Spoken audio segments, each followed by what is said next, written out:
Super, super, super stoked to be here. Vancouver is my hometown. I was born and raised here. I've not lived here for a very, very, very long time. I've been in LA, in the US for a long time, and I miss it. So it's amazing to actually get to do this here with you all. So many Vancouverites and so many people experiencing Vancouver for the first time. We're going to talk about the hero's journey. And I'm going to be a little bit critical of the hero's journey. So any of you who are like really, really, really deep into Carl Jung, or really, really deep into archetypes, brace yourselves. We're not going to throw away the hero's journey, but we're going to interrogate it a little bit, maybe a lot. I saw Star Wars literally up the road from here. I was about 6 years old. I saw it at the Dolphin Theatre. Anybody here from Vancouver old enough to remember the Dolphin Theatre in Burnaby? Yes. Yeah. Dolphin Theatre, all the way up Hastings Street. I was blown away, as I think anybody was, if they saw Star Wars: A New Hope for the first time in their childhood. If you're Gen X like me, it was mind-blowing, absolutely mind-blowing. What I loved most about Star Wars was not this guy, that one, Princess Leia. Princess Leia was my girl. I was obsessed. My parents bought me the soundtrack and on LP. I put on a little record player outside in our backyard. I got on the swing set and I imagined myself as Princess Leia. And here was the thing when I thought about Princess Leia in the context of Star Wars. I could not understand why this was not her story. This guy, Luke, I mean, come on. The posters kind of gave an impression of him that was not born out. I thought, still think, and feel free to disagree with me here, Luke was a whiny little biatch. Luke was annoying, Luke complained, Luke did not want to do his stuff. We're going to talk about how this fits into the hero's journey. Luke was annoying. Chewbacca, awesome. Han Solo, sexy. Leia, amazing. Right? She comes right into the story and she's kicking ass. She's standing up to Darth Vader. She knows how to shoot a gun, a laser, a taser, whatever they were. She is like all over it. But the story is about Luke. This is what we're told over and over again. This is what the poster tells us. We've got the abs, we've got the six-pack, which he 100% did not have in the movie. He's the hero in a hero's journey. And George Lucas was really, really, really open about the influence of Joseph Campbell and the hero's journey on this story arc. The idea of this hero that is called from his hometown, summoned to realize that he's the chosen one, this was the model for this story, probably one of the most influential stories in our culture, in Western culture. The question for me, I'm gonna go back a sec. Don't want to bring you to Superman too quickly. The question for me, as I said, was always, why not Leia? Why was it not Leia? And there's a fast answer to this, right? Patriarchy, duh. You know, you can answer a lot of questions with patriarchy or white supremacy. You can actually explain way too many things, practically all things. And those things are true, but they don't tell us the whole story. The reason that it wasn't Leia's story was precisely because it was a hero's journey. And there's a reason that heroes are boys. There's a reason that heroes follow a certain map when we're looking at the journey as Joseph Campbell understood it. And it has everything to do with the structure and logic of the story. Why this matters? Because story matters. Because story influences what we do, not just when we're content creators, not just when we're in the entertainment space or the media space. Story influences how we think, how we strategize, how we do everything. So when we think about story structure, we want to get at what's really motivating us. So we're going to start by looking at the hero. A hero, you all know what a hero is, right? I will explain a hero for you. Superman is a hero. Luke Skywalker is a hero. Tony Stark is a hero. Harry Potter is a hero. Neo from The Matrix is a hero. It comes actually from a Greek word that means very literally protector or defender. It's important to hold this in mind because if you think about it, when we think about our public roles, who gets to participate in the public sphere, not everybody gets to be a protector or a defender. It doesn't make sense for all human stories to be about becoming protectors or defenders. It matters for the hero's journey because the hero's journey is about a character becoming a protector or a defender. It is about a character going through an arc, a journey. How many of you use the word journey when you're referring to your own work? We all talk about journeys, right? Journeys are everywhere. Journeys, stories, we all talk about our journeys. The hero's journey is about the journey from going from being an ordinary guy, 99% of the time a guy, to being extraordinary, to recognizing one's calling, recognizing one's role as a chosen one, recognizing one's contribution to the world, almost always in some absolutely extraordinary way. Saving the world, saving the galaxy, rising up and taking everything from a dark stage to a new hope. It's also referred to as the monomyth. Joseph Campbell called it this, and that's important to hold in mind as well. Monomyth. This story structure, Joseph Campbell argued, Carl Jung argued, many people have argued, is monomythical. That sounds like a kind of dominating word, right? The insistence there is that this story structure permeates everything, every culture, every moment in history. We want to challenge that, right? We're going to come at that a little bit sideways. But any time anybody tells you something is mono anything, we want to push back against it, right? We want to think about, well, what are the ways in which something might not be monomythical? What are the ways that a story might be more diverse, heterogeneous, more malleable, more adaptable, more poetic? If you've read Campbell, you'll have seen this image. This is from his book on the topic, and it gives you the very, very detailed return, resurrection, rescue. He does it counterclockwise for reasons that I never understood. It's the stuff that you recognize from Star Wars, Harry Potter, The Matrix.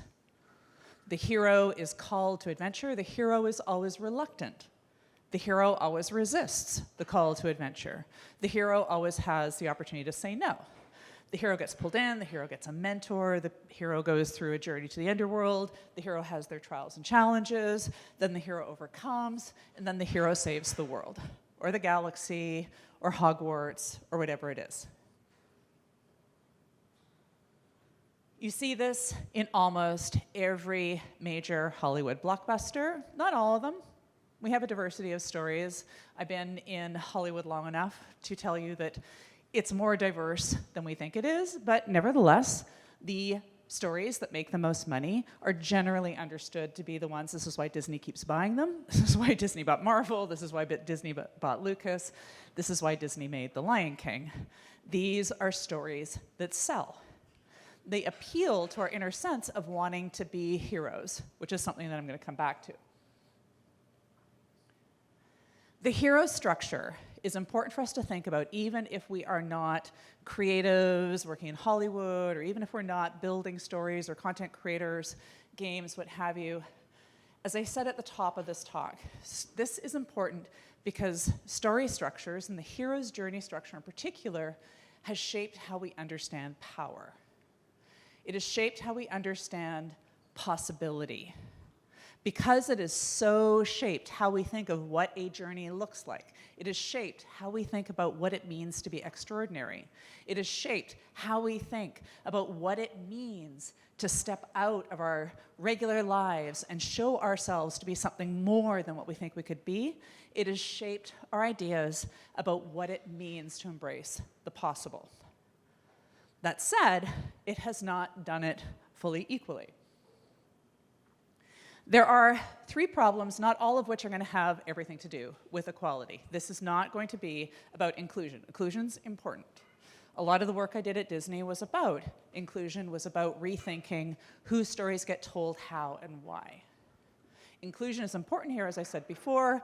Scratch a problem, you're going to probably find patriarchy, white supremacy, capitalism at the core of it, but these are not our core issues here. They're contributing factors. The hero's journey challenge, I'm not going to call it a problem because we don't want to get rid of it. It's a very, very powerful story form. We want to look at the problems with it. The first is what I'm going to call the princess problem. You could call it the Princess Leia problem, but also the princess problem more generally. As Lady said, I led a princess task force at Disney, so I've thought way too much about this. We're going to talk about the power problem, how the hero's journey shapes how we understand power and continues to shape how we understand power. Then we're going to talk about the poetic problem. And Eric, where's Eric? Set this up beautifully by talking about making as a fundamental human thing. We're going to talk about the root word of poetic poesis, which means literally to make. So the princess problem. Leia, Hermione, all sorts of female characters who are amazing, amazing, amazing protagonists in stories. They're usually the smart ones. They're usually the ones that are driving a lot of the action, but they are not the heroes. They're almost never the heroes. And we can talk a little bit about the exceptions to the rule, like Katniss in the Hunger Games. We can talk about Rey in the second trilogy, and we will talk about Rey in the second trilogy. But ordinarily, this character, this female character, is a sidekick or an ally to the hero. This has everything to do with the heroes traditionally being male, and a lot of this is, as I said, patriarchy. But it also has everything to do with the ways in which certain kinds of stories don't map to the hero's journey. There is a reason, and I will tell all of you right now, if you want to chat to me over the next couple of days about princesses, I am the first and biggest critic of Disney princesses.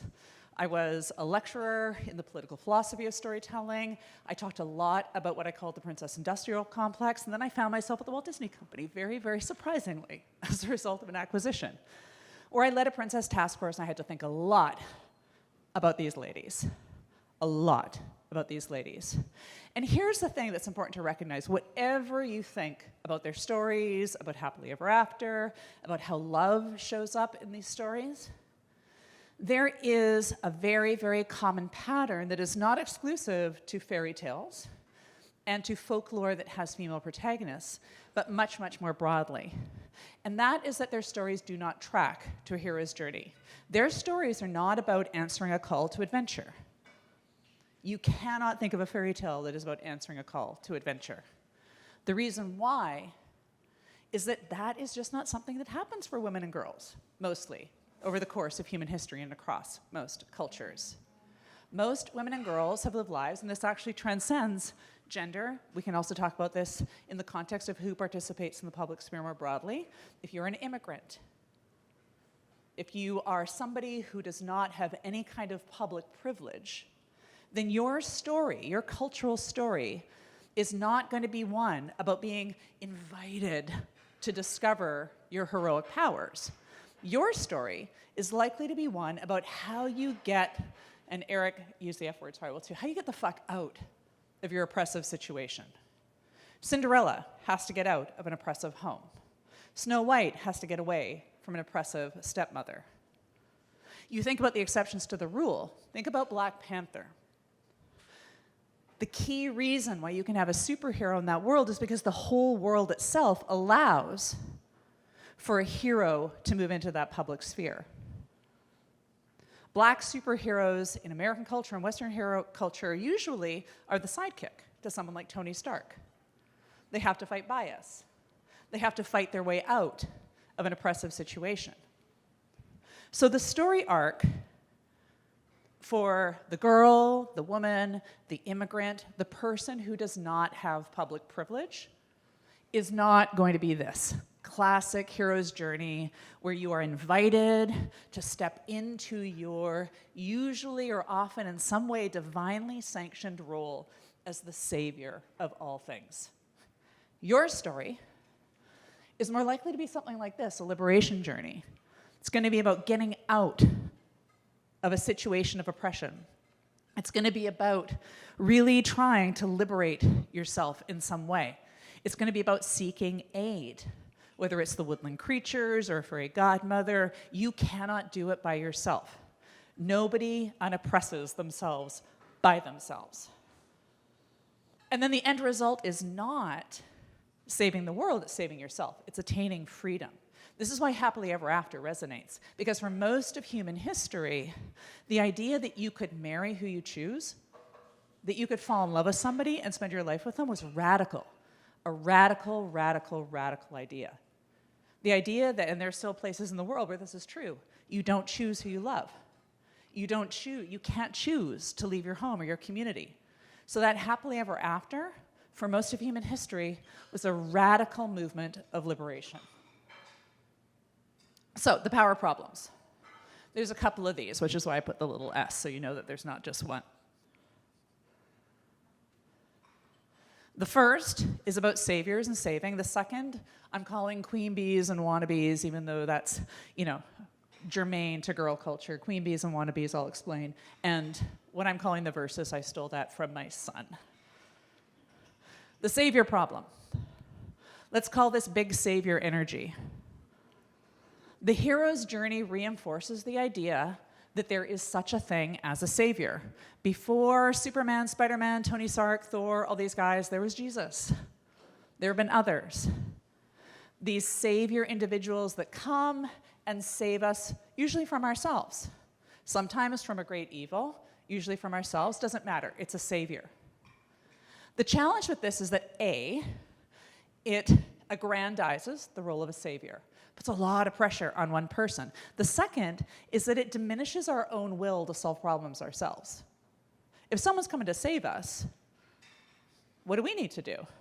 Maybe we rally around them, maybe we wait for them to show up, but it's a disempowering dynamic. These are phenomenal stories, right? There's a reason why the Bible is so persistent in narrative and so influential in lore across the culture. Great, great stories. Are they realistic? Are they useful? We should think about that. The second, this is Plato, by the way.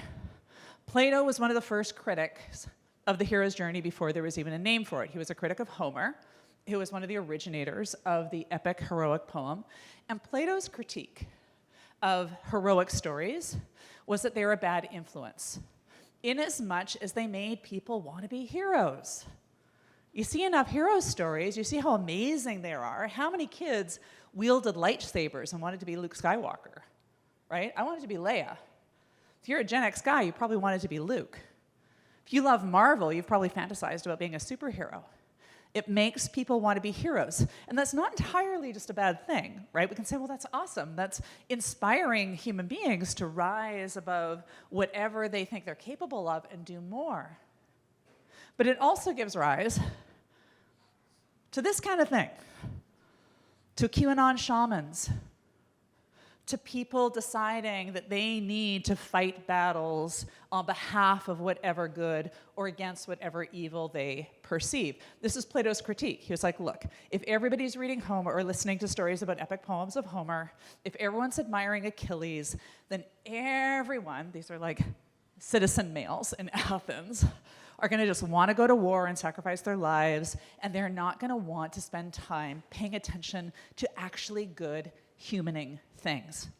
They're not going to want to pursue wisdom. They're not going to want to pursue love. They're going to want to be heroic, and it's going to lead them in dangerous areas. Not just ones that we might disagree with. We can all laugh at this image or be terrified by this image, given politics in the US right now. But the same critique that Plato had tracks whether you are against the heroic move or for it. This is acting out on the basis of strength and dominance. So for Plato, this was problematic because it leads us away from other more nuanced and richer forms of being human. And then finally, it puts us into a dynamic of what my son, who is an avid consumer of stories and an avid gamer, calls the verses. This is simply the dynamic of X versus Y, hero versus villain, good versus evil. It is a binary. It is a framework of win-lose that, as we'll talk about in a moment, limits how we can understand the scope of possibility. It puts us into opposition to each other or in opposition to others. When we think of the world as a framework of good versus evil, we are less able to see the gray. When we think of the world as comprised of good guys and bad guys, we find it more difficult to see the nuance. When we see outcomes as simply a binary between a happy ending and a bad ending, we lose nuance. Which leads me to the poetic problem. This we could call the creative problem. And again, thank you, Eric, for highlighting being a maker. The Greek word poesis, from which we get the word poetry, means simply to make. I'm a nerd, I'm a former scholar. I can't help sometimes diving into what my kids call professor words. I love the word poesis. Not just because it's a fancier way of saying to make, but because it captures something about making that is fundamentally and essentially human. We're talking a lot about what it means to human. Poesis is fundamentally human. It may be the most fundamentally human attribute that we have. It's not just making, it's not just building things. It's making things out of nothing. It's making meaning. It's creating things that did not previously exist. The idea of justice doesn't exist in nature. We made it up. The idea of love doesn't exist in nature. We made it up.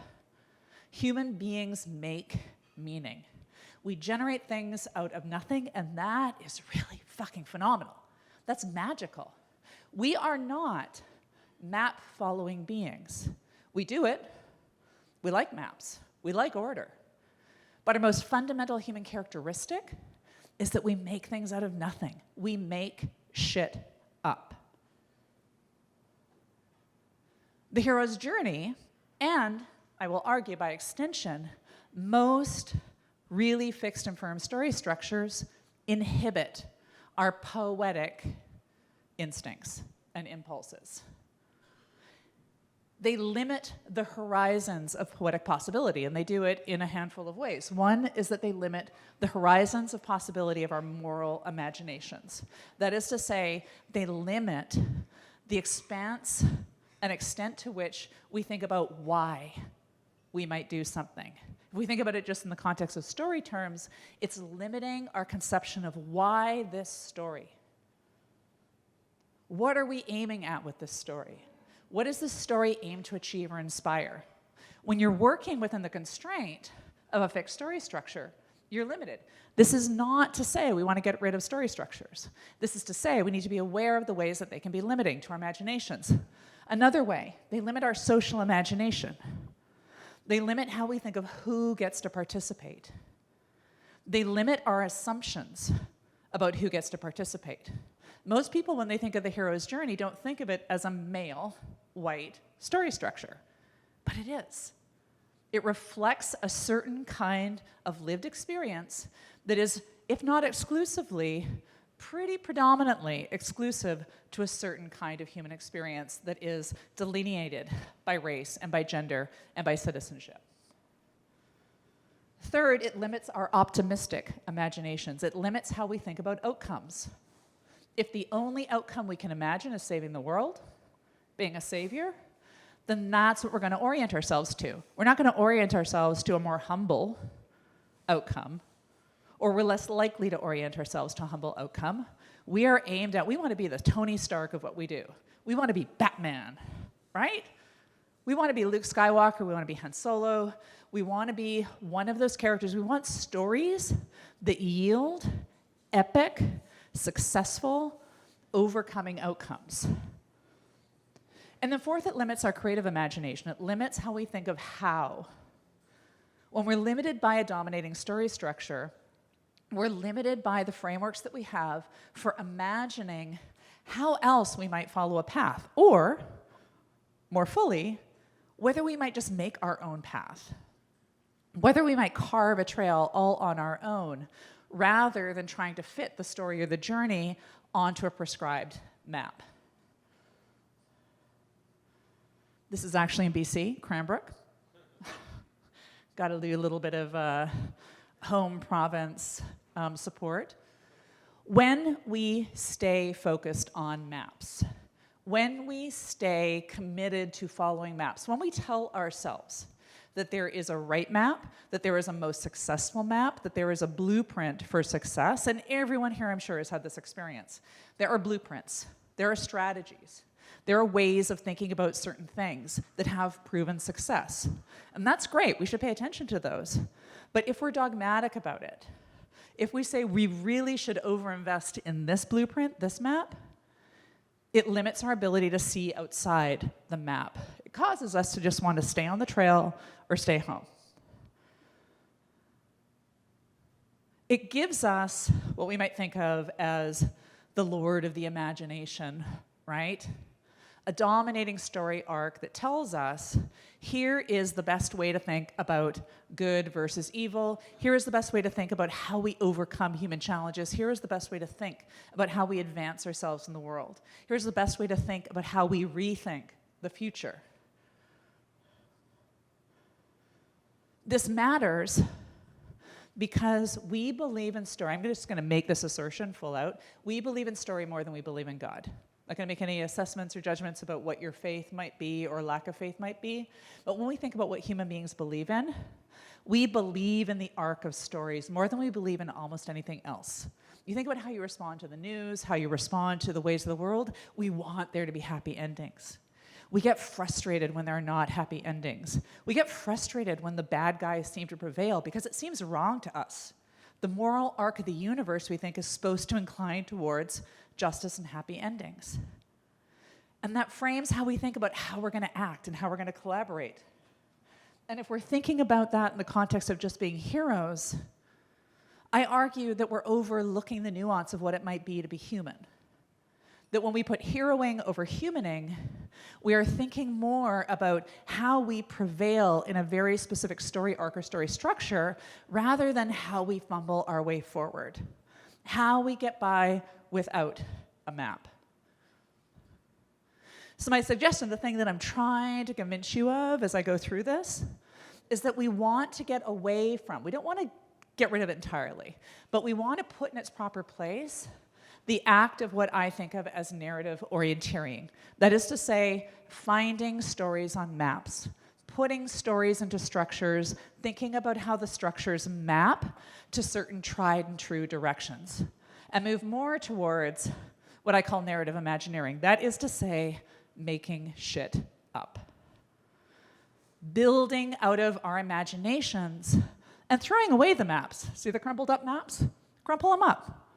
Doesn't mean you have to get rid of them entirely and dispense with them and never look at a map again, but put them in their proper place. Think about what you can imagineer, what you can build with your imagination, rather than what map you can follow and how well you can follow it. Think about all the ways in which you can not just ditch the map, but crumple it up, throw it away, be very emphatic and very intentional about it. Get off the trail. Stop thinking about journeys entirely, just for a minute, right? We don't have to dispense of it. I love a good journey. I have my own journeys. I'm going to keep talking about journeys. But journeys are not the only thing. They are not the only way forward. Think about what you can make up. What can you invent with the pure energy and dynamism of your imagination, and how can you do it with others? How can you collaborate in ways that are not about being the hero of a story or aiming towards finding the heroes of stories, and more towards finding the human in the stories? And that's it for me.